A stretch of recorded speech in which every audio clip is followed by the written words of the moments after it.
Welcome to The Short Truth, unveiling history, one short video at a time. Iran மத்திய கிழக்கின் இதயத்தில் இருக்கும் ஒரு சக்தி வாய்ந்த நாடு. அமெரிக்கா உலகத்தை ஆளும் ஒரு சூப்பர் பவர். ஆனா ஒரு கேள்வி, இந்த இரண்டு நாடுகளும் ஏன் ஒருவரை ஒருவர் இவ்வளவு வெறுக்கிறார்கள்? ஒரு காலத்தில் நண்பர்கள், பின்னர் துரோகிகள், இன்று உலகத்தை பதறவைக்கும் எதிரிகள். இது சாதாரண ஹிஸ்டரி இல்ல, இது பவர், பாலிடிக்ஸ், பிட்ரேயல் மற்றும் ரிவெஞ்சின் கதை.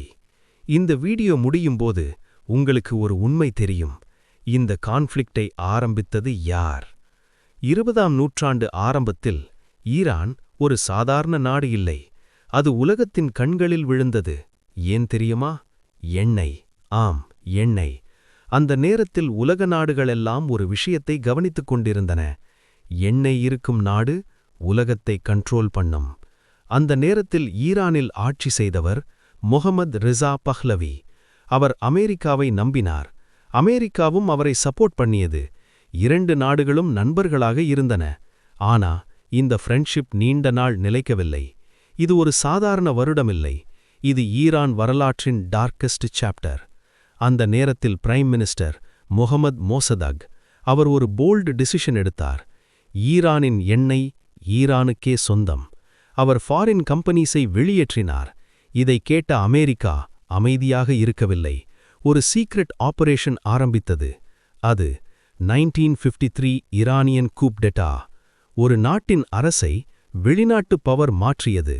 பிரைம் மினிஸ்டரை ரிமூவ் பண்ணினார்கள். மன்னரை மீண்டும் கொண்டு வந்தார்கள். அந்த நாளிலிருந்து ஈரான் மக்களின் மனதில் ஒரு கேள்வி: அமெரிக்கா நண்பனா இல்லை எதிரியா? 1960s 1970s ஈரானில் மாற்றங்கள் நடந்தது. ஆனா மக்களுக்கு அது ஃப்ரீடம் கொடுக்கவில்லை, அது ஃபியர் கொடுத்தது. போலீஸ் கண்ட்ரோல், ஃப்ரீடம் இல்லாமை, ரிலிஜியன் இக்னோர், இந்த எல்லாம் சேர்ந்து ஒரு கோபத்தை உருவாக்கியது. அந்த கோபத்துக்கு ஒரு குரல் கிடைத்தது. அவர் ரூலுல்லா ஹுமைனி. அவர் சொன்னார், அமெரிக்காதான் இந்த நாட்டை அழிக்கிறது. இந்த ஒரு சென்டென்ஸ் ஒரு நாட்டையே எரிய வைத்தது. இது ஒரு வருடமில்லை, இது ஒரு வெடிப்பு. அது ஈரானியன் ரெவல்யூஷன். மக்கள் எழுந்தனர், மன்னர் ஓடினார், ஒரு புதிய அரசு உருவானது. ஈரான் ஒரு இஸ்லாமிக் கண்ட்ரியானது. ஆனா அமெரிக்கா இதை ஏற்கவில்லை. ரெவல்யூஷன் முடிந்த சில மாதங்களில் உலகத்தை அதிர வைத்த சம்பவம் Iran hostage crisis. America embassy attack செய்யப்பட்டது. 50க்கும் மேற்பட்டவர்கள் ஹாஸ்டேஜ். ஒரு நாளில்லை, ஒரு மாதமில்லை, 444 நாட்கள்.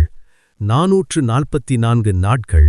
அந்த நாள் ஈரான் அமெரிக்கா ரிலேஷன்ஷிப் முடிந்தது. போர் ஆரம்பம். ஈரான் ஈராக் வார். ஈரான் எதிராக ஈராக். ஆனா பின்னால் யார் இருந்தார்கள் தெரியுமா? அமெரிக்கா. ஈரானை அல்ல, ஈராக்கை சப்போர்ட் பண்ணியது. 8 வருடங்கள், லட்சக்கணக்கான உயிர்கள், ஒரு நாட்டின் கண்ணீர். இன்று 40 வருடங்கள் கழித்தும் இந்த கான்ஃப்ளிக்ட் முடியவில்லை. ஏன்? Power, fear, politics. ஒரு காலத்தில் நண்பர்கள், இன்று உலகத்தின் பெரிய எதிரிகள். Iran, America. உண்மையில் யார் தப்பானவர்? அது நீங்கள்தான் தீர்மானிக்கணும். இந்த வீடியோ உங்களுக்கு பிடித்திருந்தால் லைக் பண்ணுங்க, ஷேர் பண்ணுங்க, சப்ஸ்கிரைப் பண்ண மறக்காதீங்க. நம்ம நெக்ஸ்ட் வீடியோல இன்னும் ஒரு ஷாக்கிங் ஹிஸ்டரி ஸ்டோரியுடன் சந்திப்போம். நன்றி.